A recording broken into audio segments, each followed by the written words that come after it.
Sure would be a shame if this video went viral, because the left would definitely not appreciate us sharing this, what I'm going to show you guys in just a moment here. And actually, I got two clips I want to show you and a post that some of you may or may not remember or have never seen before. And first, I want to say welcome back, everyone, for returning. And if you're new here, welcome for the first time. Hit that like button, subscribe if you like the video, of course, and subscribe if you want to stay connected, have my videos pop up on your feed, and turn on notifications too as well. And this first one is from CNN, and it's Abby Phillips and Scott Jennings going back and forth. This one in particular is about the Wisconsin Supreme Court election, Supreme Court judge election. But more importantly, it's really about buying votes. Now, granted, Abby wants to create this idea that Elon Musk is spending millions of dollars buying votes, in this ridiculous comparison of Elon to George Soros. But I'm not going to say that Elon Musk is buying votes. I will agree with Scott Jennings and his take, of course, obviously, because it makes sense. It's just common sense. It's purely based. But really, if you think about it, and you guys chime in, let me know your thoughts. The Democrats, the left, delusional, of course. Okay, they want to stand on this perception, this false reality that they're not buying votes. So instead, they set up free concerts. Not that it really mattered, like anybody really wanted to see Meg the Stallion twerking on stage. Obviously not, at least not enough people that really mattered. It's almost like the crowd, the audience that they bust in were just as uninterested in Megan Thee Stallion, as the crowd that they bust in recently for Tim Walz, as he tried to create some form of comedic relief, resonating with being an old white guy. My question is, how do we speak about and plan for the inclusivity and diversity of opinion that we need to rebuild this country when those terms are being so demonized by the people holding power right now?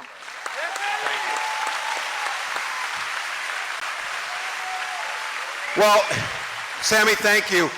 And to all the young people who are here, I just pause for a moment and look around and look at, I'm especially talking about these old white guys who seem to disappoint us on a regular basis in this country, but not this group.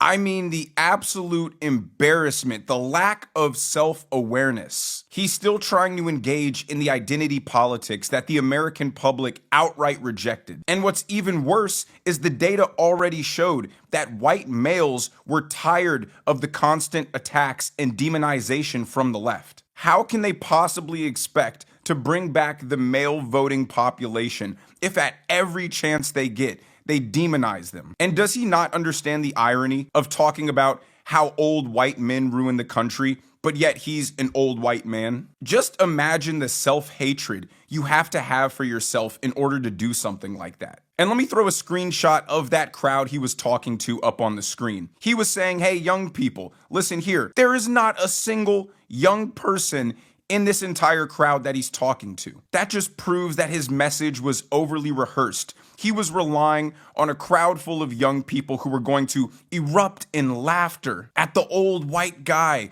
willing to make a joke at his own expense that he knew would resonate with a radical, racist, white male-hating base. Imagine being a white person and even considering being a Democrat when the primary requirement is you have to have a deep self-loathing for yourself. Only to have a crowd full of old white people, old white men for the most part, and it just went completely over their heads. They were not interested in that. And this is why they don't get the votes. This is why they don't earn the votes. This is why they have lost and continue to lose. Now, granted, Wisconsin is a little bit of a different story, but who knows? Maybe that'll be overturned. Maybe those votes won't really count. But Elon's not buying votes. Elon is definitely putting his money where his mouth is and supporting a good cause, trying to keep this country from falling completely apart. But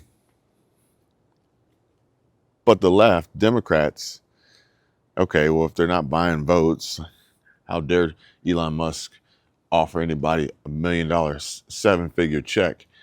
What if George Soros did that? Well, what if George Soros paid protesters to show up at these rallies, the hands off and all that other bullshit that's going on? Feels like it, right? That said, may I suggest that you go to bed kind of early, hydrate, eat your Wheaties in the morning, maybe put off the Friday night cocktail to make it a Saturday night cocktail this week, if at all. I'm only saying that because tomorrow is going to be very busy. Saturday is going to be very busy. I said at the top of the show, there are more than 1,200 protests planned for tomorrow in all 50 states. I stand corrected. It is more than 1,300 protests planned in all 50 states. It's expected to be the largest single day of protest since Donald Trump took office. This is what kicking the shit out of fascism looks like. This is what it looks like. We've seen a lot of people cave to fascism in America. We're not. We've seen the CEOs cave. Will you cave? We've seen the law firms cave. Will you cave? We've seen the colleges cave. Will you cave? We can't cave. Joining us now is Ezra Levin. He's co-founder of Indivisible, which is one of the groups that is promoting these events tomorrow. Ezra, thanks very much for joining us tonight. You were here just a couple of 3 weeks ago talking about the earliest idea for April 5th being sort of a hub for events all over the country and in Washington. How has the organizing gone? What has the response been compared to what you expected? Gosh, Rachel, it's been incredible. Can I just say it has been incredible. We knew when we announced 3 weeks ago on the show that this was going to be the week where we saw an election in Wisconsin. We were cautiously optimistic about that election in Wisconsin for the Supreme Court. We didn't know we were going to kick Elon Musk's butt all across the state, but we were cautiously optimistic.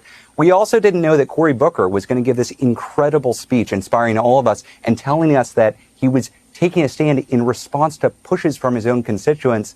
And we also didn't know that Donald Trump was going to launch a global attack on the economies of not our economy, but the global economy. This confluence of events, this sense that they are overreaching so much and there is a possibility to fight back and win is leading to this just incredible response. As you said, more than 1,300 events every single state. Yes, there are over 100 events in California. There are more than 60 in the state of New York, more than 50 in Washington. But it's not just blue states, Rachel. We see 17 events across the state of Montana, 14 across Alaska. This is everywhere. We're not just talking about one event in every state. We're talking about multiple, sometimes dozens of events. And these are normal, everyday people who are saying, hey, I've had enough. Hey friends, I just passed the Dunkin' Donuts, which is the most vague possible location I could possibly give you in Massachusetts. But besides being near a Dunkin' Donuts, which places me somewhere in Massachusetts, I mentioned I'm at the Hands Off Boston March, and it is the slowest march I have ever been in, and I could not be more happy about that, because that means that the streets between the park and City Hall are entirely filled with people who are here because they're very angry about what's going on, about Trump and fascism trying to take this wonderful country with all these wonderful people, and there are great chants going on. Immigrants welcome here, trans people are welcome here, trans kids are welcome here. This is fucking Massachusetts, kid. Get your fucking hands off of it. All right, I'll say hi some more later, if I can manage to post this. Bye! I've seen institutions fall. I've seen the universities. I've seen businesses.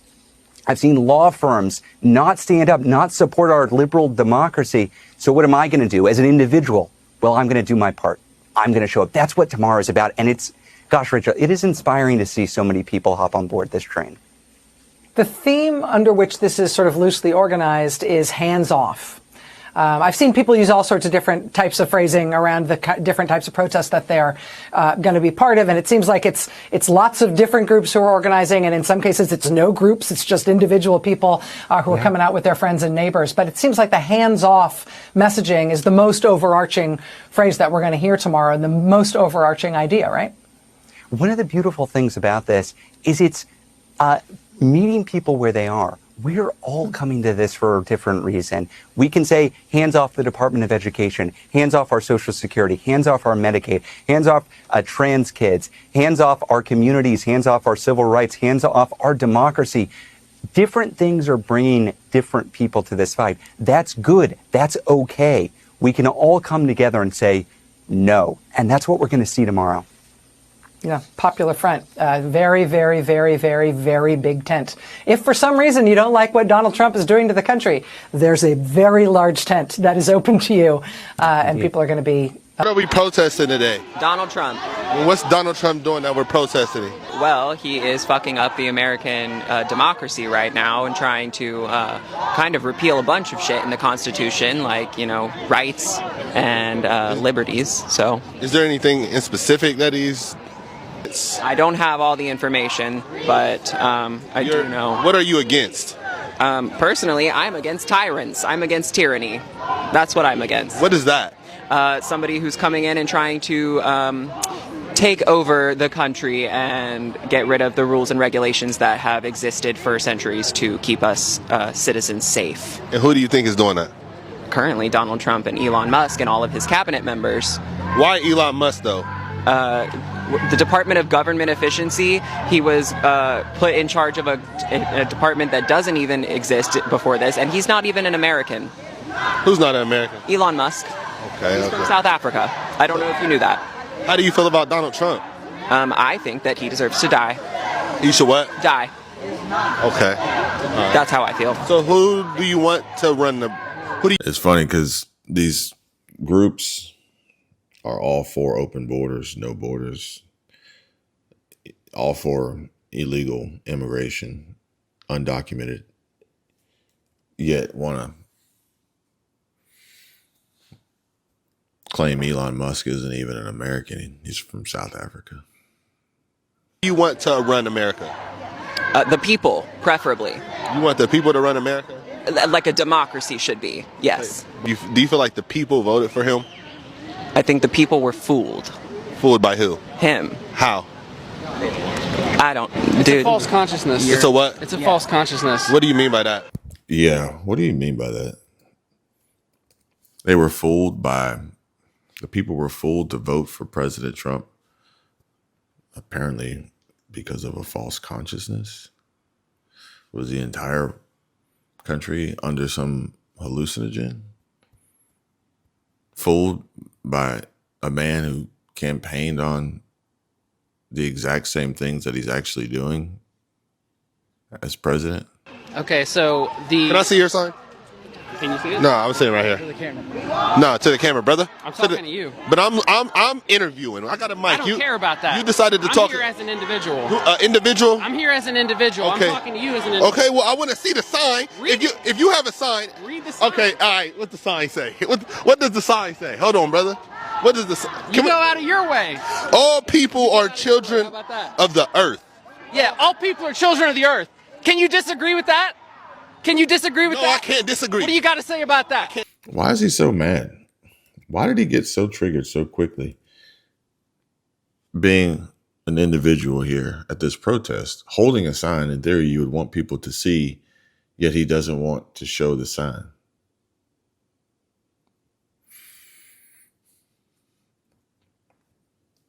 But I guess now the other blaring question that stands out to me is,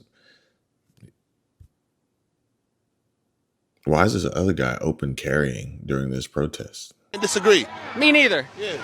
I love that, brother. Yeah. All people are people of the earth. I love that, man. Or better yet, they don't even have to use any money at all. None whatsoever. Just import voters from other countries. Then eliminate any form of voter ID requirement. And then in some instances say, you don't even have to be a citizen of this country to vote in our elections. Yeah. And Abby Phillips here wants to make the comparison and connect Elon to George Soros and how there's a double standard here.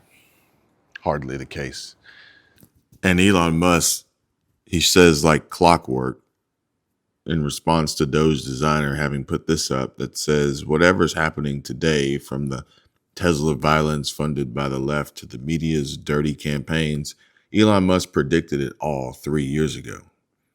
And here's the post from 3 years ago where Elon said, in the past, I voted Democrat because they were mostly the kindness party, but they have become the party of division and hate.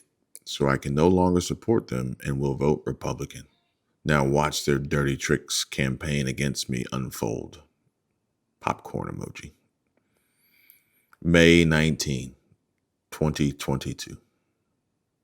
But as I said, delusional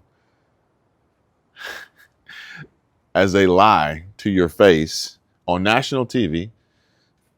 We'll start with Jake Tapper in this quick little segment here of him trying to pretend that he's not actually a Democrat.